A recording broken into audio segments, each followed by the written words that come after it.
Assalamualaikum warahmatullahi wabarakatuh. Teman-teman semua, kembali lagi di channel saya, nggak ada penontonnya. Hari ini sudah malam, sekitar jam 1 malam, dan ini musim hujan. Ya sebetulnya nggak terlalu hujan amat sih, kadang hujan kadang enggak, tapi malam ini bertepatan pas waktu turun hujan. Nah, saya cuman sekedar ingin bercerita saja dari sedikit apa yang saya baca di buku ini. Saya hampir baca semuanya, atau semuanya sudah saya baca ya, karena saya sering membaca ini dengan mengulang-ulang teman-teman. Jadi kadang-kadang saya halaman 100, nanti balik lagi ke 70, nanti balik lagi ke 100 gitu ya, tergantung mood aja. Kalau ada rasa penasaran yang kira-kira menarik gitu, biasanya saya ulang lagi. Nah, di sini ada sekitar 31 nabi, tapi tidak menyertakan Nabi Muhammad Sallallahu Alaihi Wasallam. Ini karangan Ibnu Katsir ya, Qosasul Anbiya karangan Ibnu Katsir, tapi tanpa atau pengecualian, terkecuali Nabi Muhammad. Jadi Nabi Muhammad, Ibnu Katsir itu punya buku biografi tersendiri khusus untuk Nabi Muhammad ya, kira-kira bukunya setebal ini, tapi saya belum sempat beli. Saya barusan beli, bukan barusan, dulu beli itu punya karangan orang beda, orang Arab juga, jadi orang Indonesia tapi yang kuliah di Arab, namanya Siratul Mustafa. Jadi sirah itu cerita ya, sirah itu ya sirah, semacam kisah gitu, suratan.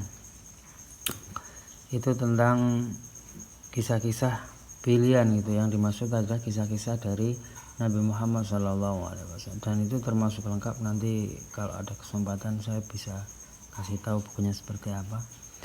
Tapi punya Ibnu Katsir ini khusus teman-teman, punya Ibnu Katsir itu jadi hampir semua ulama ya, hampir semua ulama tarikh, semua ulama sejarah itu selalu mengecualikan ketika mereka itu bercerita tentang kisah-kisah para nabi itu, mereka mengecualikan Nabi Muhammad. Nabi Muhammad itu punya bukunya sendiri, punya babnya sendiri, karena memang Nabi Muhammad itu ceritanya pure, artinya banyak teman-teman, karena itu ditulis gitu, disaksikan oleh para sahabatnya, kemudian diceritakan ulang, terus kemudian dikumpulkan dalam satu riwayat yang kita kenal sebagai Sahih Bukhari, Sahih Muslim itu, dan juga banyak riwayat-riwayat hadis lain. Nah, buku-buku yang mudawan itu buku-buku yang dicatat itu kemudian disadur kembali, diambil kisah-kisahnya, lalu kemudian dituliskan dalam sebuah buku biografi. Ya kira-kira tebalnya setebal ini teman-teman. Jadi ada lengkap, termasuk Ibnu Katsir juga menyendirikan tentang kisah Nabi Muhammad. Nah, kali ini saya ingin bercerita tentang sedikit kisah dari Nabi Adam. Nabi Adam adalah nabi yang pertama kali diciptakan, atau banyak yang berpendapat di banyak riwayat bahwa Nabi Adam itu adalah manusia pertama. Ya, ada beberapa ulama itu yang berpendapat bahwa, atau berpikiran ya,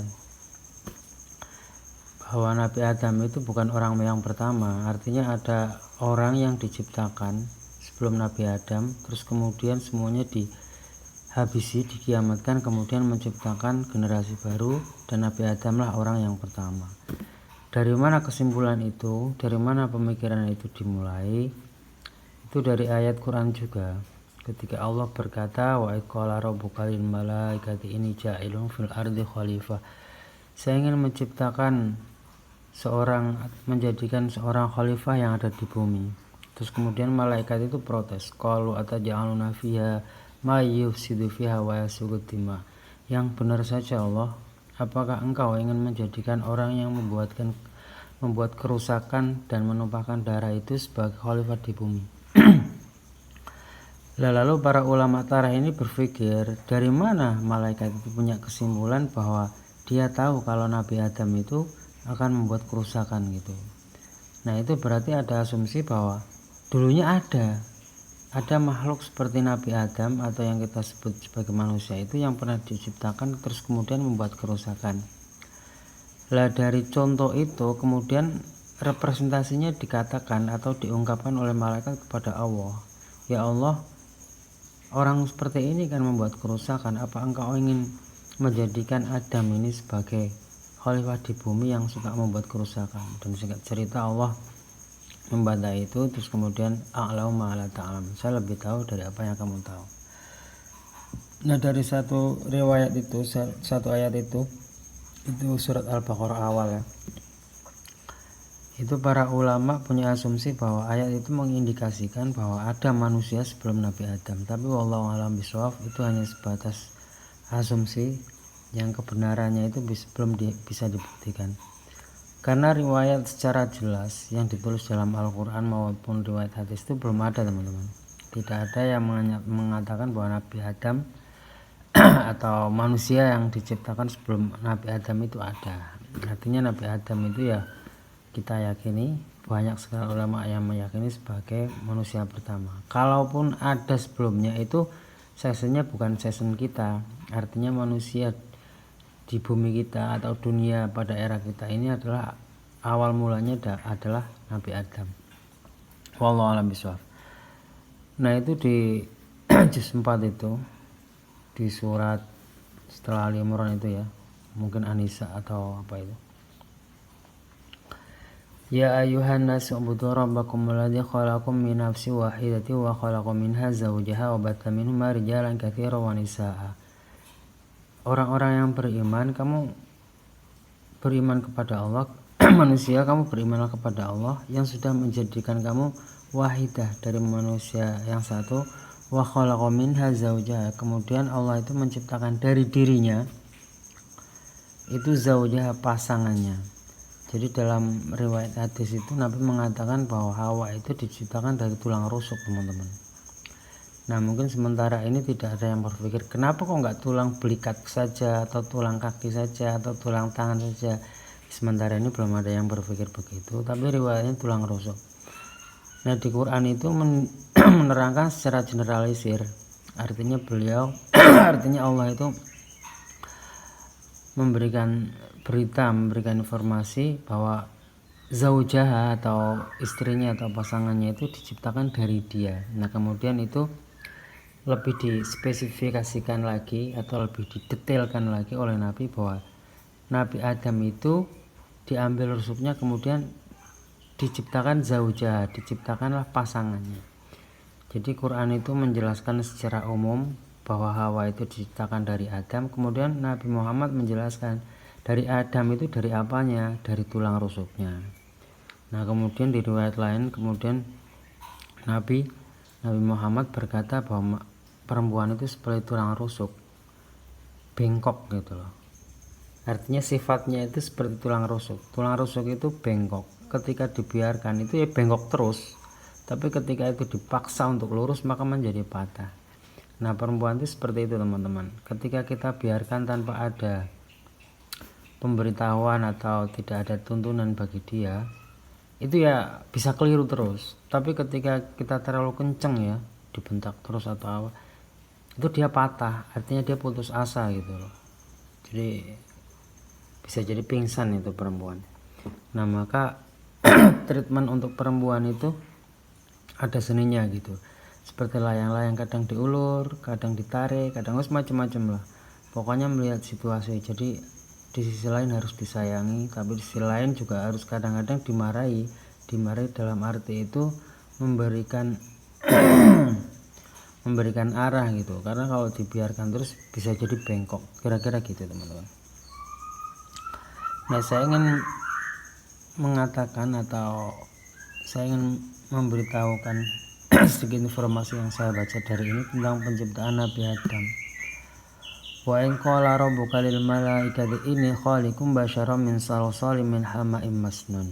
Allah berkata bahwa Allah ingin menciptakan bashar, seorang manusia itu min salsalim, dari tanah liat, min hama'im masnun, dari tanah yang dilumpurkan, dikeringkan. Jadi kalau Ibnu Jarir di sini ya, itu berpendapat bahwa tanah itu adalah tanah lumpur. tanah lumpur, dan itu tidak lumpur tapi masnun itu tanah yang berbau. Jadi ada yang berpendapat itu seperti comberan. Intinya itu tanah berlumpur kemudian dikeringkan seperti tanah liat gitu loh. Jadi dijadikan tanah liat teman-teman, bukan tanah keras tapi tanah itu tanah liat. Jadi min hamaim masnun itu tanah liat. Jadi tanah yang berair selumpur kemudian airnya itu dikeringkan biar nggak terlalu becek. Jadi seperti tanah liat melet gitu loh. Tanahnya itu ya kalau bahasa Indonesianya tuh apa ya bahasa Indonesianya, pulen gitu loh tanahnya itu enggak encer tapi enggak keras. Nah setelah itu faida sawa itu huwa nafakhtu fihi min ruhi faqa'u lahu sajidin. Setelah saya sempurnakan kejadiannya, nah ini ada yang berpendapat kejadiannya itu artinya itu diberi bentuk gitu loh. Jadi tanah liat itu dibentuk seperti patung. Faida sawa itu wa nafakhtu fihi min ruhi faqa'u lahu sajidin. Terus kemudian dari tanah yang berbentuk itu saya tiupkan ruh, faqa'u lahu sajidin, maka setelah itu sempurna, setelah itu jadi manusia, maka faqa'u lahu sajidin, maka kamu semuanya harus bersujud. Lah yang diperintahkan untuk bersujud itu adalah malaikat, dan kisah ini semua orang tahu.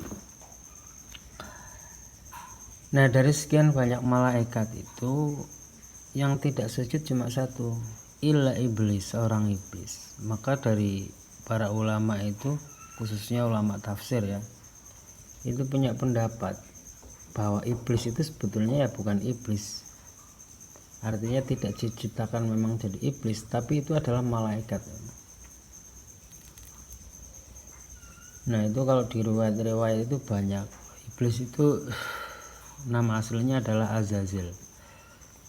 Azazil ini seorang malaikat yang paling patuh. Jadi kalau misalnya yang lain itu tawaf ya, karena di Baitul Ma'mur itu malaikat tawaf. Baitul Ma'mur itu adalah tempat dimana segaris lurus atau ke bawahnya itu lurus dengan Ka'bah. Artinya ketika ada orang memutari Ka'bah itu ya memutari Baitullah. Kalau misalnya kita naik tangga ke atas lurus dengan Ka'bah itu langsung Baitul Ma'mur. Itu banyak ulama yang berpendapat seperti itu. Nah di Baitul Ma'mur itu malaikatnya tawaf. Nah yang namanya Azazil ini yang kemudian kita kenal sebagai iblis ini, pendapat para ulama ya, silakan cari di banyak kitab, itu ada kisah ini. Itu paling rajin. Kalau yang lain sekali dia 2 kali, yang lain 2 kali, dia bisa sampai 4 kali. Nah dari kerajinan itu atau dari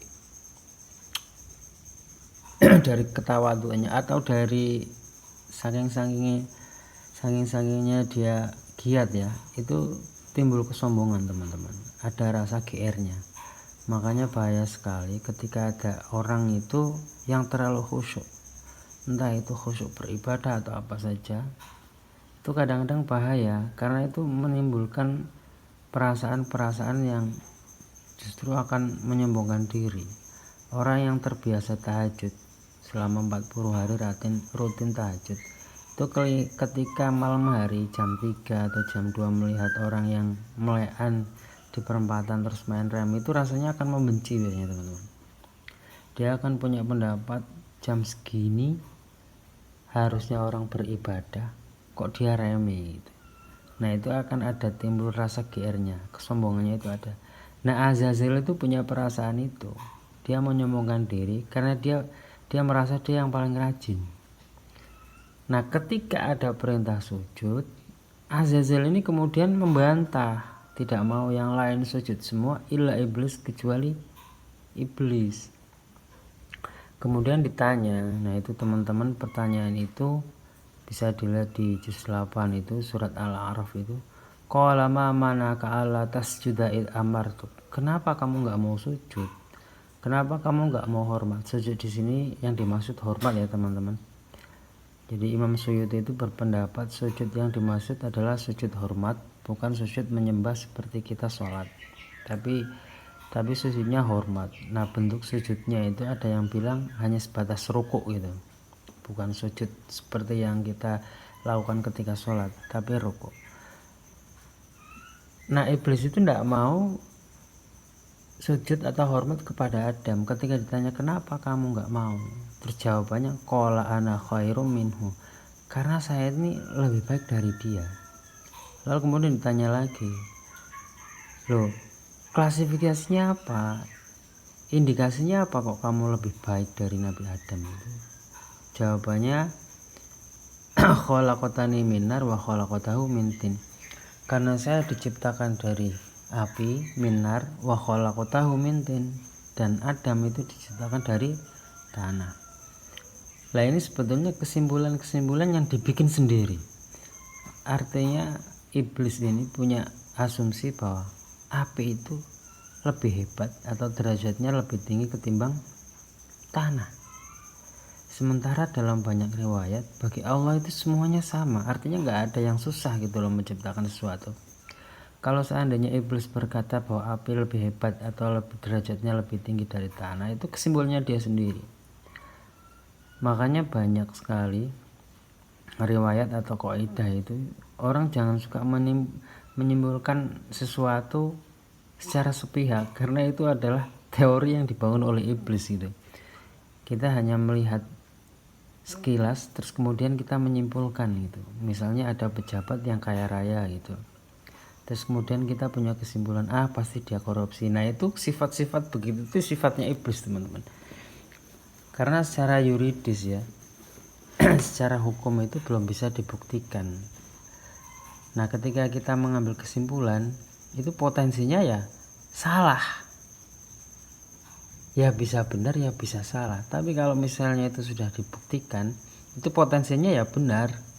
Misalnya ada seorang pejabat kaya raya, kemudian itu dibuktikan, diriset, kemudian itu ditangkap KPK misalnya, maka kesimpulan bahwa dia korupsi itu benar, potensinya benar karena sudah ada pembuktian. Tapi kalau belum ada, terus kemudian kita terlalu dini ya, terlalu kesusu bahasa Jawanya itu untuk menyimpulkan, nah itu potensinya bisa salah. Nah, kemudian itu jadi anekdot, kaidah yang anekdot ya.